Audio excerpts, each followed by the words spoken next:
Welcome to the Sample Chapter Podcast, the show where authors read a sample chapter from one of their books. Here's your host, Jason A. Meiske. Hello, my friends. Welcome to episode 52 of the Sample Chapter Podcast. Yes, don't adjust that dial. This is episode 52, and it's Thursday. Yeah, what is going on? Another episode in the same week? Yep. If you check things out back on episode 51 just a couple days ago, which I highly recommend you go back and check out because that was a wonderful interview with the incredible Tosca Lee, New York Times bestseller. Oh my gosh, it was a great time. But anyway, I talked a little bit at the beginning how that we have a surplus of interviews built up in the banks, all done, ready to go. And I realized, you know what, if I just leave them there, it's going to take months before some of these authors' stories and chapters come forward. So for right now, I'm going to try a little something. We're going to do a bonus episode once a month for right now. So you're looking at, a minimum of 5 episodes every month that you're going to be getting. Lucky you, lucky me. The authors, I'm sure, are going to be happy to get their episodes out there a little bit faster. We're going to try this out and see how it goes. And I'm excited for it because, I got another amazing author with a fantastic story. It's an exemplary story. I think he'll appreciate that. But anyway, we'll go right back into, our usual stuff real fast. I don't want to take up a lot of time, but we do have where you can find us. Of course, we are on social media, on Facebook and Twitter. Look us up there at the Sample Chapter Podcast.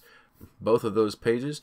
You can like us, follow us, whichever one you prefer. You can contact us through there. You can also contact us at samplechapterpodcast@gmail.com if you would like to reach out to us, if you have any comments, if you want to say something, get a shout out on the show. If you're an author and you would like to come on the show, you can contact me that way.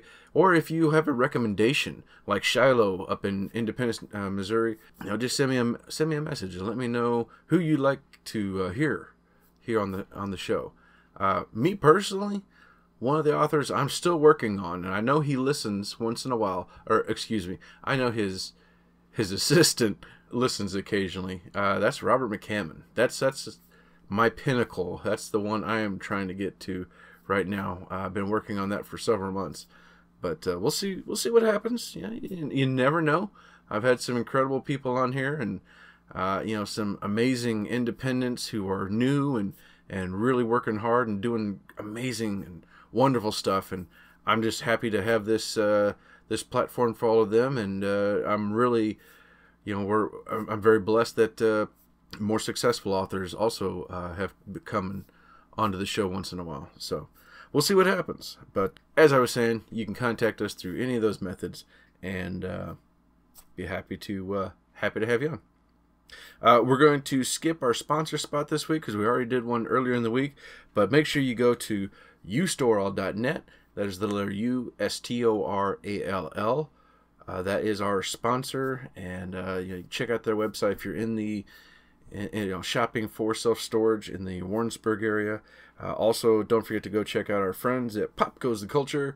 That's a whole network of shows. They have a lot of them under their umbrella, so check them out at popgoestheculture.com. And then also, I'd be remiss if I didn't also say, don't forget to go and subscribe to our show, the Sample Chapter Podcast, on iTunes or wherever it is that you like to listen to shows. Hit that little button. Subscribe to the show. If you like what you hear, give us a rating. It really means a lot, and it helps the show grow, as does if you tell a friend. If you tell a friend, say, hey, got this show. My buddy was on there. He wrote a book, and they interviewed him. So check out Sample Chapter. And, Jason's all right. He does a decent job. So anyway, but yeah, leave me a rating, and I will forever be grateful. As I said, I'm going to be quick this week and get us on over to our guest, who is voice actor, audiobook narrator, author, and podcast host of Excelsior Journeys. I am talking about St. Louis resident George Sirois. We have a fantastic talk. I had actually caught some of his episodes I can't remember how I found it. I think I was looking for Missouri, something in Missouri, and I came across him and listened to some of his episodes, and I highly recommend you go check out his podcast. He does an amazing job finding talented people all over the place. It's not just authors; it's people from all walks of life, and he really lifts them up. But he's also an author, and then he does some really great voiceover work, and as a voice actor, narrator. So, but we talk about those kinds of things. We talk about how he got into the narration and voice acting bit. We also discuss, he has a really great Stan Lee story that you don't want to miss from when he got to meet Stan Lee one time. And it's really, really cool. So, and you can see the link there. If you look at the name of his show, the name of his book that you're going to hear from today, Excelsior. So if you know Stan Lee and his history, then you understand that connection that's there. And he has an amazing visit with Stan Lee once, and you don't want to miss that. But of course, we also talk a lot about writing, and I tell you what, his story about his first book and how it evolved and what it became, eventually became, it's just pure inspiration for authors out there. So if you're a struggling writer and you're trying to get that first book done, listen to what George has to offer, because I think it's inspiring to know that, it's going to happen if you just don't give up. But, I'm not going to put words in his mouth. Let's get on over to our guest, George Sirois.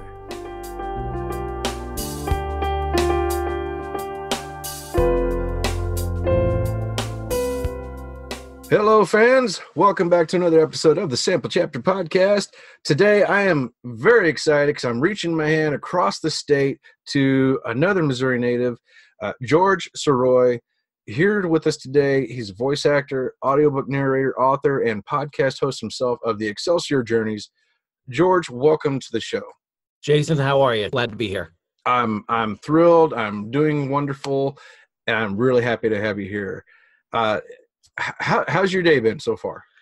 My day's been good. It's been very good, actually. Just doing a little, getting a little checkup from the doctor. I'm on week 3 of a shift in our diet. We're now doing paleo again.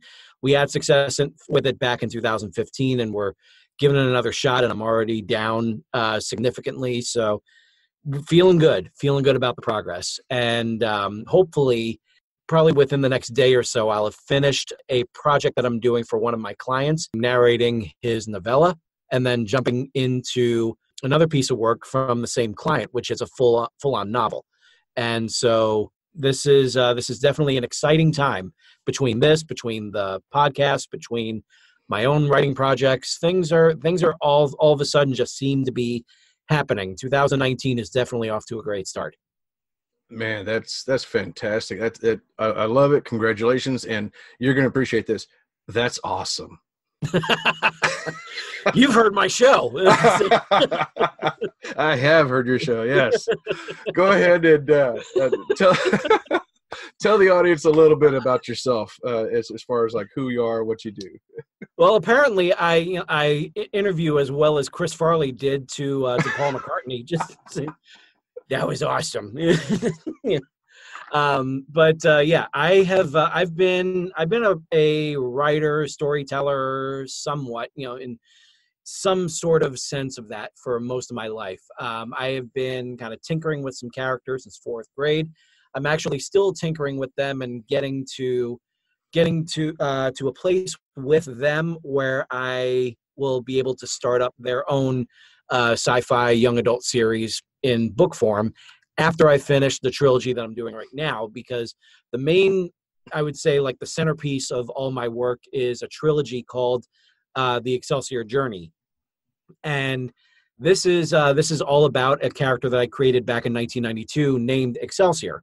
And if that word sounds familiar, then you have obviously heard of the late, great Stan Lee, who always ended his rants on with Stan's soapbox and all of his appearances and everything with the big Excelsior. And he was inspired to do that by the New York State flag. I always gravitated toward that word, having grown up in New York before spending some time in Richmond, Virginia, then getting back to New York and spending like about 17 years there before making the move to St. Louis in 2011. So I've been, like kind of back and forth along the East Coast, and then finally decided to take a trip over to the Gateway mainly because my wife is from here. And if we were going to start a family, we needed to have family nearby. And so we wound up doing that. We have a house, which we definitely would not have had in New York City. And we have a beautiful daughter now, and everything is going very, very well with all of that. But yeah, with Excelsior, I had been tinkering with him ever since I created him back in 1992. And in 2008, I decided that was going to be the time when I would put him into book form.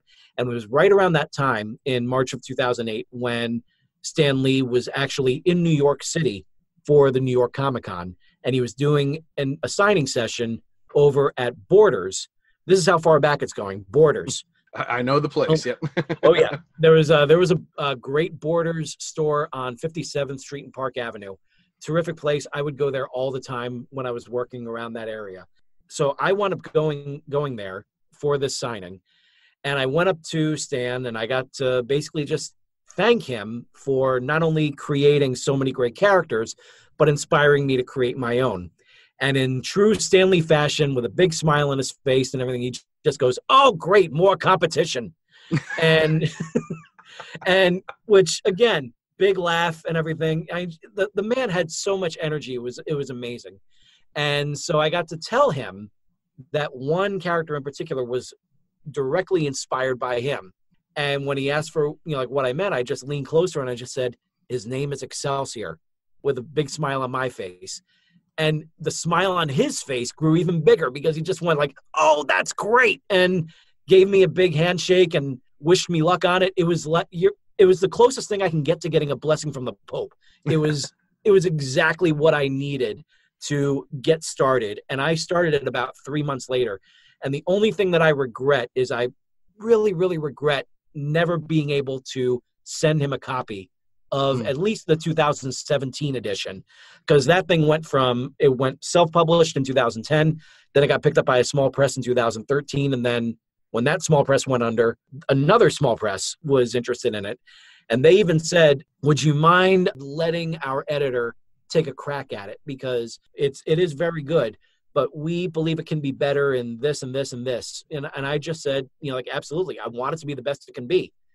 And it turns out that the editor working there is one of my best friends. And but best friend, whatever, she took a sledgehammer to it. And but that's what best friends do, because they know that you can trust them to tell you when something's not working. And sure enough, there was a lot in that book that wasn't working.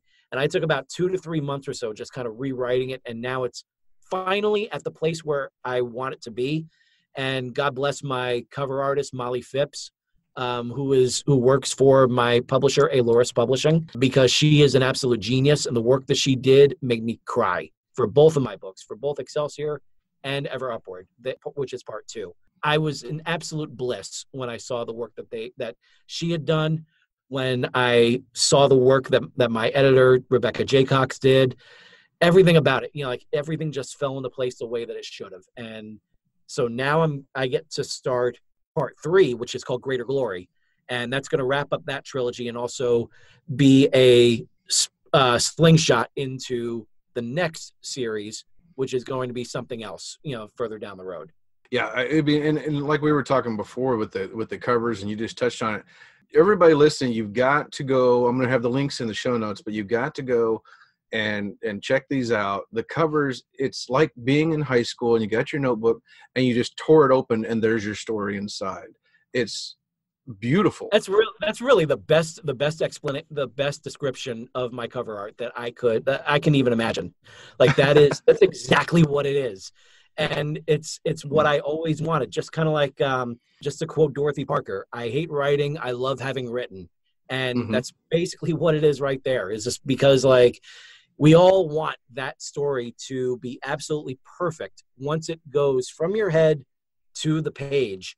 And it's not going to be that, because you kind of have to go through you first. And then other, people, like your beta readers, your editor and everything. And it's going to be a process, but at the same time, like if you can work hard at it and not give up, then what will be on the page will be the closest thing possible to literally taking your head off and putting it on the page. And as morbid as that may sound. No, it actually makes a lot of sense. And I think it's inspiring too, because, just like from your example, you can put the book up and then over the years it can be changing. It can be, it's going to keep getting better as we improve as authors. And exactly. There's that chance that just like with you, your Excelsior book became something that it was your passion project and you did it yourself to now you've got full representation. Yeah. I mean, don't give up. It's a great story for other authors out there. Oh yeah, absolutely. And not only that, but it was this past September, I took part in a really wonderful event here in St. Louis called PennCon. And it was from there that I wound up getting my agents. So yeah, I am, like you said, I have representation. I got representation through Metamorphosis Literary Agency because of Excelsior, and also because of my other real passion project, which is a very, very niche kind of story, which is my 5-part serial From Parts Unknown. I really give that a lot of credit because that story was the one that really kind of, got my agent really interested in talking to me. So it's one of those things where just like, you never know what's going to strike at that right time. It's like what Stallone said when he spoke to producer Robert Shardoff. He was there to audition for an acting role. And when he didn't get it, when it wasn't right for him and everything, he just kept on talking. He was just like, I write too. I did something about this and I got something about boxing. And all of a sudden, Bob Shardoff asked to read it. And he wound up about a week later, he winds up getting the first draft of Rocky. And that never happens if Stallone just said like, okay, thanks, and then leaves. So you never know. Yep. You can't just keep it all bottled up, especially if this is what you want to do. You have to let it out there, and you got to let the world know that you're out there, because that in its sense, like basically like what we're doing right now. We as authors, we are storytellers, and we are getting our stories out there in any way that we can. And that's something that people need to do more often. I couldn't have said it better myself. Mm-hmm. Well, all right, so, and then you talked about it a little bit, but you touched on it. Tell us about From Parts Unknown. From Parts Unknown was definitely a passion project, because that was something that I knew was never going to have, great universal appeal. But at the same time, it had its roots in something that does have a lot of worldwide appeal, which is pro wrestling. During the time that I was thinking about this particular storyline, it was around 1994, and this was around the time when The Undertaker had kind of transcended into like a much more larger than life type of character on the show, in the ring and everything. So I remember taking a walk. This is during my freshman year of college. I took a walk like around Amsterdam Avenue, and I just remember thinking to myself, like, what would it be like if all those situations that were happening, all those over-the-top characters, over-the-top storylines and everything, what if they all happened in real life? What would that kind of world be like? And I just started thinking about, there would definitely be some sort of a power play between the main good guy and the main bad guy. And you can have somebody who's almost like somebody who's kind of modeled after the Undertaker, being like this force in between. Like he would be used as a weapon for one faction, and then would realize how he was being used, and so he goes and turns on his creators. So there were elements of, like, I was throwing in elements of, it was a mixture of Rollerball, Network, The Manchurian Candidate, and No Holds Barred. Like that was those were my big four that I put in there. And I was just like, this is just going to be a whole lot of fun. So it started off actually as a video game treatment.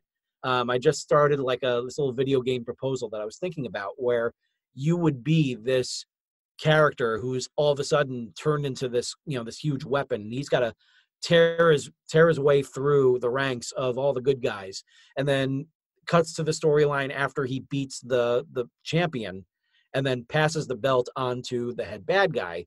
that's when he is supposed to kill the champion, and he looks out into the crowd and he sees his wife, and he's all of a sudden just starts to get back some of his memories and winds up turning on his creator. And then all of a sudden he's got to go all the way down to at the bottom of the ranks for the bad guys and work his way up to the new champion. That was my thought, like originally. Mm-hmm. And then it was just like, well, let's see how it is as a treatment for a script. So I wrote the treatment. Let's see how it is as a script. And I wrote about 10 drafts between 99 and 2001, 2000 or so. And it even I even put it through to this little film festival in the city called the New York International Independent Film and Video Festival. So really, it's not really much that was really happening there, but it was a fun little festival. And they actually created a category just so they can give me a certificate, just saying best futuristic drama. And there you go. And so in 2001, I decided, let's see how it is as a novel. And so I wrote the novel and actually had it published through iUniverse. And this is back in 2002. And when self-publishing is nowhere near what it is today. Mm-hmm. And so I sent it out in November 2002. It came out and then it died. My friends and family got it. They all got a kick out of it and everything. And it was just like this little 230 something page novel. And I felt like that I'd kind of done what I needed to do with it. But then in 2011, when Excelsior came out in its self-published version, I was asked by another author, what other things do you have? And I said, well, I have From Parts Unknown, but I don't have it. I don't really own it. iUniverse has it, and they're not doing anything with it. They said that they were going to put it out on ebook if I bought 25 copies at 50% off, and they never lived up to their end of the bargain. I bought all the copies, but what are they going to do with it? And so that author just said, just get the rights back. You get the rights back, you get to put it out yourself. So I got the rights back, and then I reread it, and I realized I didn't like it anymore. I loved the concept, I loved the storyline, but I didn't like the way that it was, because I was, that was me as a writer in 2001, 2002. And I'd like to think I'd gotten better since then. So I spent from 2011 to January of 2015, basically literally just chopping it down and then building it all back up. Perfect example. Did you ever see the remake of RoboCop from 2014? Yes. Yeah. So the great scene that they did where Alex Murphy asks the doctor to show him just how damaged he is. Yeah. Takes away all the carcass and everything, and all it is just like the head, the lungs, and the right hand. Right. That's yeah. basically what I did with that book, with that original book. There's the head, there's the lungs, there's the right hand, and that's pretty much it. He's got a whole new body now, and it's a much better body, to a point where it just needed to be bigger and bigger and bigger. And that's when I decided I need to make this a 5-part serial, so that way it becomes like a much easier read. And now it's just like it's all finished. It's exactly what I wanted it to be. I'm so thrilled that it's all done and it's out there in the world. And even though it's not exactly burning up any sort of bestseller charts, it's something that's out there, and I'm just proud that it is. Just one of those things where it's just like, I don't care if this one lives or dies. I just need to get that story out of my system. And there it is. Well, that's awesome. I mean, and you've got the silver seal on there, the 5-star seal on the covers, and I love the way the covers all fit together like a big ring. And you can do it with the all 5, or you can condense it down to your 2-part series.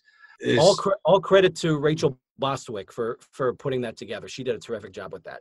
Fantastic. Yeah, it looks amazing, and I love it. And I love going down that little memory lane with you. That was a lot of fun. Now you also do you're an audiobook narrator and voice actor. How did that come about? That came out of desperation, because I was, they say necessity is the mother of invention. In August of 2015, I had lost my job where I was working at a church. The senior minister at the time decided she wanted to do something different with my position, and therefore I was no longer qualified to be in my position. And so I started basically just thinking about okay, what do I want to do? I know I'm going to be going for another admin job somewhere. I know I'm putting my resume out there. but what do I really want to focus on? What is it, something that's really grabbing me? And I tapped into an old love of voiceover work when I watched the John DiMaggio documentary called I Know That Voice. And I even got to, just this past August, I even got to talk about my love for that documentary with one of the people who was in the documentary. Actually, two people, because I spoke with, in two different conventions. I spoke with Greg Berger, who was the voice of Grimlock from Transformers Generation 1. And then I also got to talk with Phil Lamar, who is, from Futurama. And I got to, so it was great being able to chat with them about how much that documentary inspired me to want to get into doing some sort of voice acting, just something to get myself out there. Mm-hmm. And so I basically just decided that I needed to get some voice lessons. And it turns out that there was a place called Clayton Studios over on Big Bend that I had been passing by so often to get to my work. So I knew where it was. So I reached out to them. I got their prices for their voiceover lessons, which they did. And as soon as I got that, I was just like, okay, I'm not in a position to throw that kind of money at my, for these lessons, especially now that I'm trying to get a job. And so I basically just reached out to all my author friends on Facebook. And I said, for $20, I will narrate 1,000 of your words. You can take that MP3 file and do whatever you want with it. Put it on your website, do whatever. For $10, I'll narrate 500 words. And through that, I wound up raising enough money to get those lessons paid for. And since then, one of my previous jobs actually had me working with their learning and talent development department. So I was narrating over a dozen of their PowerPoint presentations that they still use today. And I took a shot with audiobook narrating by narrating the first chapter of Excelsior for my publisher, who was the small press in 2013. And she loved it. She gave me the green light to go ahead and do the whole book. And then since then, in 2017, when I signed on with this other small press, Aloris Publishing, they were generous enough to let me run with the audio rights. And because of that, I went ahead and just reread all of Excelsior. And I actually want to do it again, because since I recorded that version of the audiobook, which is out there now, and I'm still very proud of how that sounds, but you always know that you can do it better. And since I did that one, I've actually gone and fixed up my studio even more. So now it's, everything sounds a little bit richer, a little deeper, and I think that it would definitely play better. So it's something that I definitely want to do. I definitely want to narrate that one.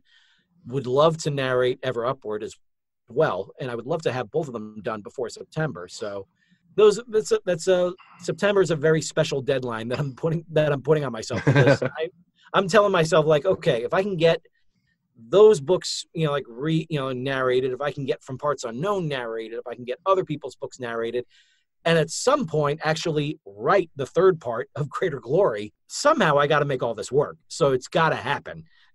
So like, it's one of those deadlines where you just feel like it needs to go forward with it. It just feels like September is the right time to do it. Yeah, that's really cool. And one of the things that really strikes me, listening to you talking about the serendipity and how many things have worked out at the right time. Something happened, you lose a job, but it led to something else. I can identify with that so well. When my wife and I left the military in 2011, which ironically was when you came back to Missouri as well, we left Japan and came back to Missouri at that time ourselves. Wow. I had a job lined up. And after the first interview, I found out like a week later, they sold the company. But because of that, like, we went to church that weekend and I ran into my boss today. He's an old family friend.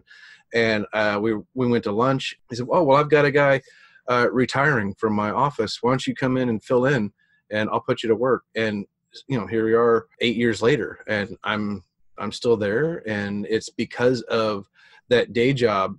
I have same thing. I have my home. I'm providing for my family while my wife is finishing school. I'm pursuing dreams, and they're, that day job is my sponsor for my show. So, I mean, it's because of losing that other job, I've got so many things, and it's nice to hear somebody else who's also recognizing gifts through failure. Yeah.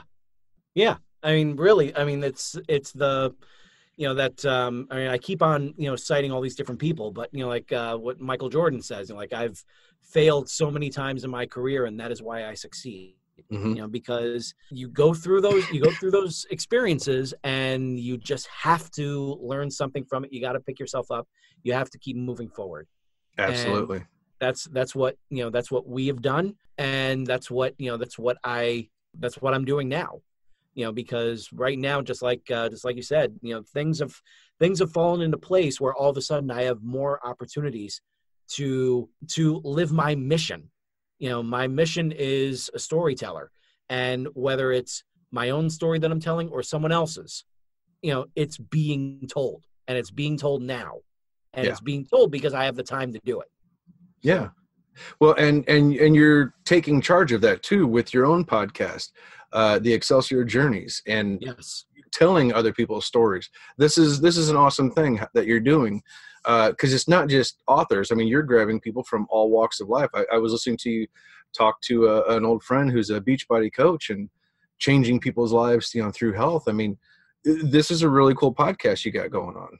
Oh, thank you very much. Yeah, this was something that was born through my Facebook friends page, because I took a look at everyone who was there, and these are all people that I've known for all walks of life. Like, there was, I've known people from grade school, college, obviously high school and middle school, and at previous jobs, and people that I've yet to actually meet face to face, but know them through Facebook because I love to network with other authors. Mm-hmm. And I'm, I'm just looking through that, and I was just like, wow, they're actors, they're actresses, they're musicians, they're painters, they're filmmakers, they're voice actors, they are audiobook narrators as well.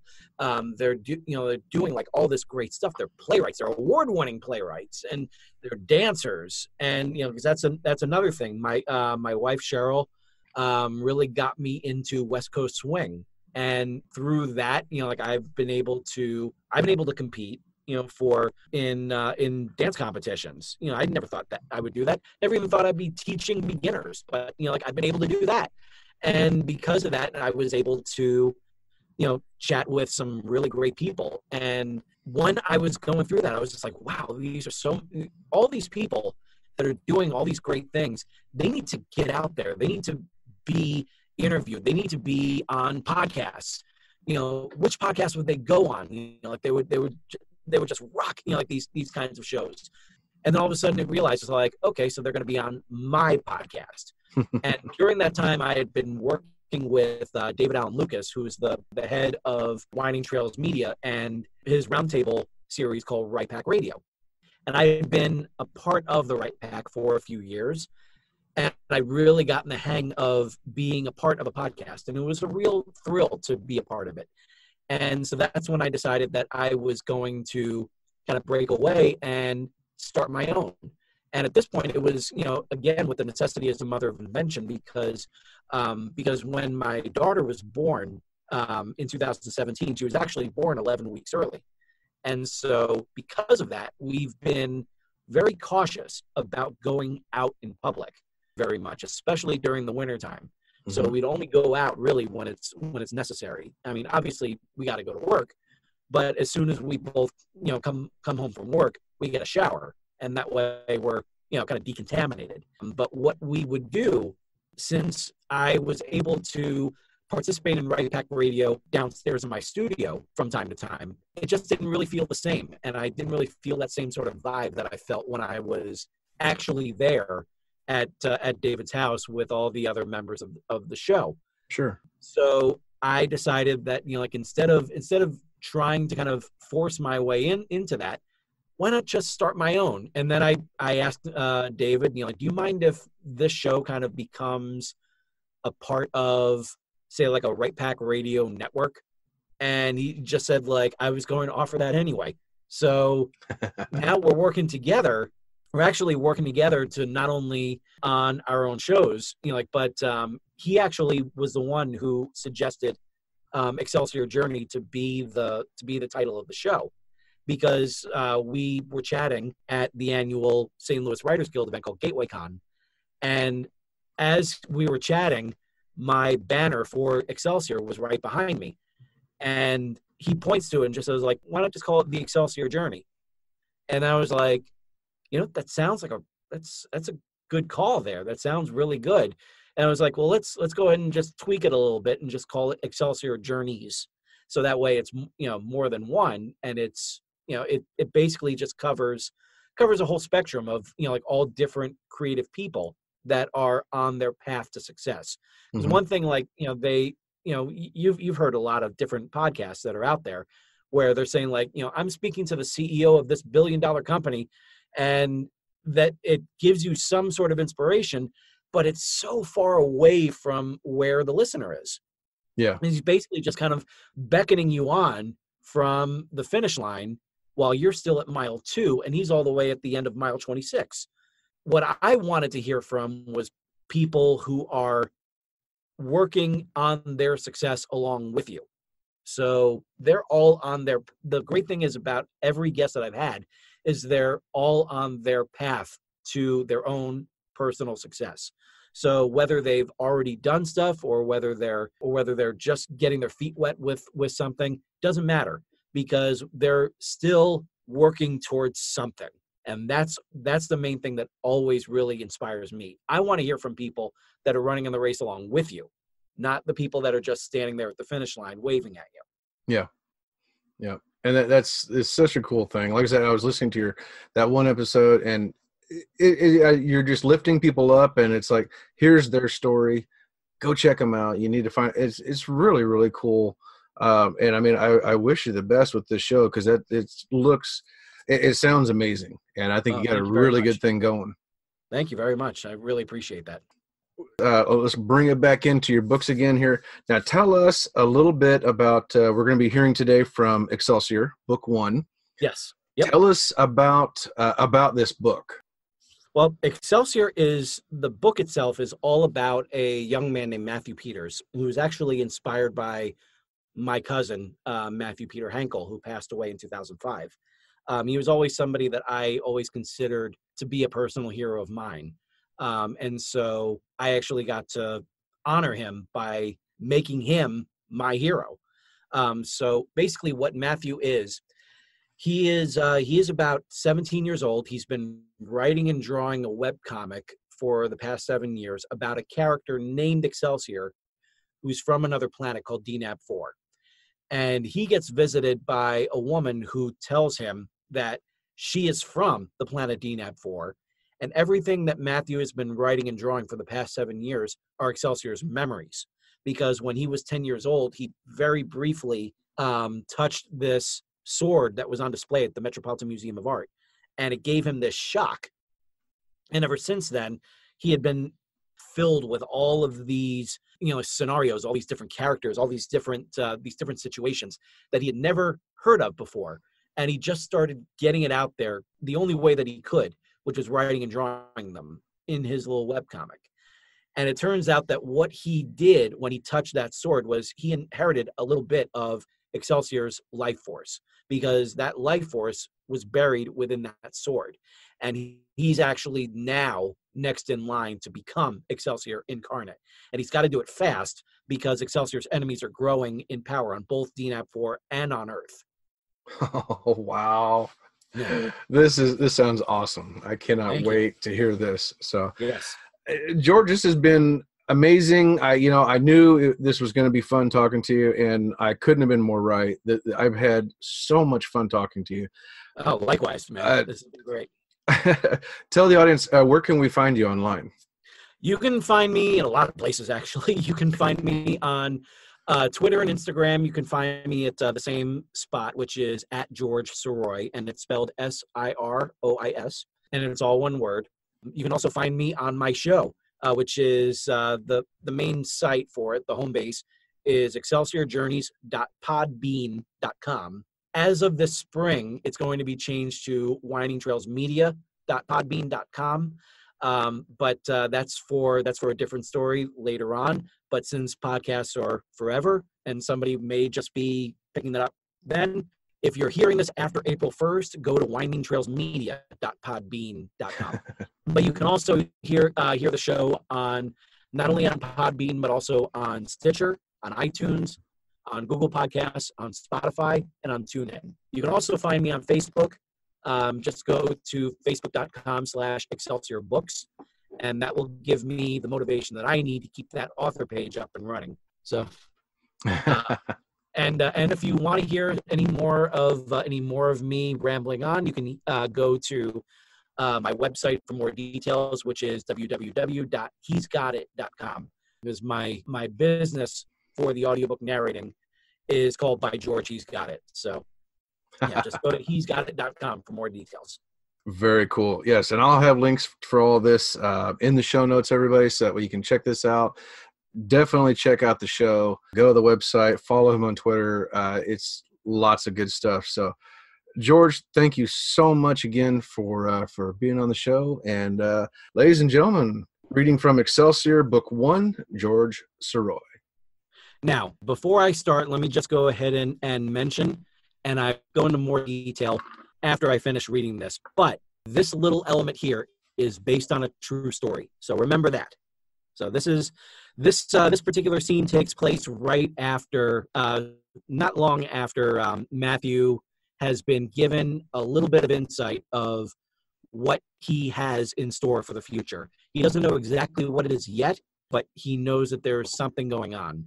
And it was because of a piece of hardware from DNAB 4 called Virtual Future Goggles. And basically, he is able to kind of get a look at what his future holds for him.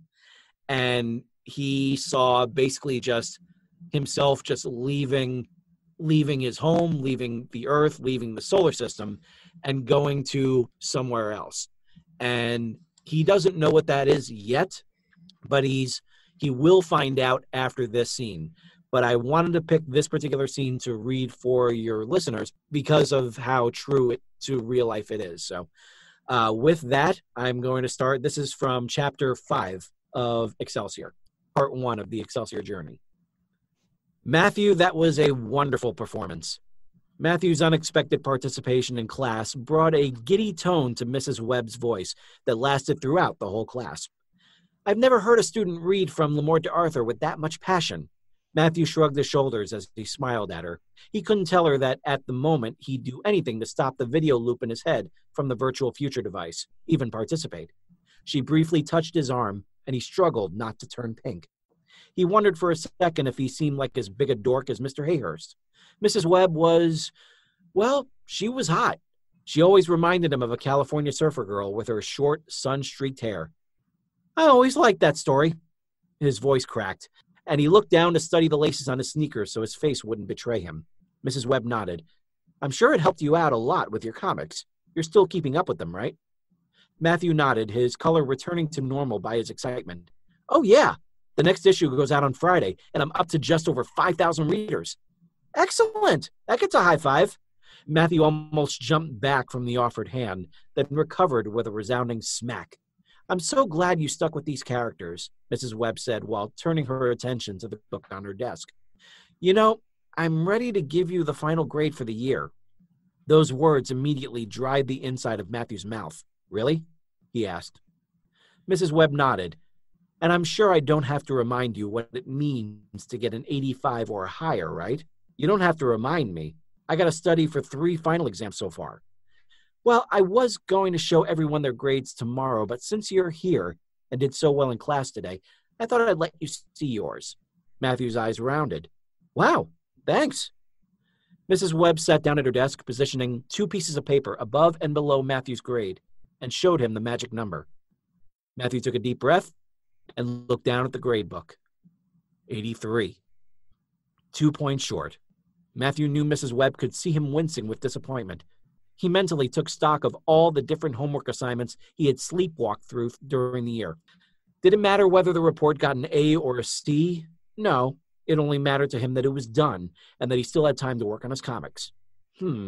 She said as he focused on his grade once again, hoping upon closer inspection those numbers would transform into something a little bit higher. You know, Matthew, the final exam is really to make sure that my students have a certain range of ability. Matthew hung on her words. So let's say I'll give you a little bit of... She paused and bit her lip. Let's call it Excelsior Extra Credit. Excelsior Extra Credit? Matthew repeated, not sure he heard her correctly. Mrs. Webb treated him to a brilliant smile. And it just so happens that Excelsior Extra Credit counts for 2 points on your final grade. Matthew was saved. The light in his eyes returned, brighter than ever. Is this what it feels like to get paid for your work? Mrs. Webb let out a laugh that made Matthew's stomach feel like jelly. It is, yes. You know, a student of your caliber comes along only once in a while, Matthew. It's not often I have a pupil whose interests go beyond the classroom. I can tell you're going to do wonderful things when you leave this school. Unexpectedly, the virtual future images returned with a vengeance. Thanks, Mrs. Webb, was all he could manage. He was torn between basking in the moment and finally getting answers from the strange woman with the shades. You deserve it, Matthew. I believe you can do anything you put your mind to. Thanks. I'll remember that. He pointed to the door. I'd better go. Mrs. Webb laughed again. Of course. See you tomorrow. He could feel her eyes on him as he walked out the door toward the answers he was seeking. Somehow, it gave him courage. Now, I picked that particular piece because when I was a senior in high school, I had already said that my sophomore year English teacher and I did not see eye to eye, but it was a complete reversal with my senior year teacher. Mrs. Witten was absolutely amazing. And one of the assignments that she gave us at the very beginning of the year was that we all had to keep journals. And every week we would write a little something and she would go through them and mark little notes here and there. And one of the things that I had mentioned in my journal report, in my journal update, was that I had all these characters and I wasn't sure what I was going to do with them. Should I kill them all off? Should I, start something new? Should I put them away? Should I listen to mom and just say like, oh, they're these stupid characters? I'm torn on what I should do with them. And she responded saying she wanted to hear more about those characters. And so I was like, okay. And I just started basically throwing the whole universe at her, just piece by piece, so that she wouldn't be overwhelmed. But she knew that I had something here. And she kept on talking about how great my imagination was and how creative this was. And this was really something that she was really taken by. And it turns out that over at Godwin High School, if you got an 85 average for your final grade, then you were exempt from taking the final exam. And so I went up to check my grade. She called us up, one by one, and she did that. She had the pieces of paper above and below, so that way we wouldn't see anyone else's grades. And I got to look at it, and 83, 2 points short. And yes, I winced. And she just looked at me and just like, I don't really want to give you the final exam. So let's just say we get some Excelsior Extra Credit in here, and then turn the 3 to a 5 right in front of my face. And not only was I thrilled because I was exempt from taking an exam, but as soon as I got home, I went over to my mother and just like, so those stupid characters just got me out of taking a final exam. And she, ever since then, she never said a bad word about any of these characters that I had in my mind, especially once both Excelsior and Ever Upward came out, because she knew that there was a publisher that was investing in me and investing in these characters. So she knew I had something there. So when all of that happened, I knew that if given the opportunity, that moment had to be in a book, and it is forevermore.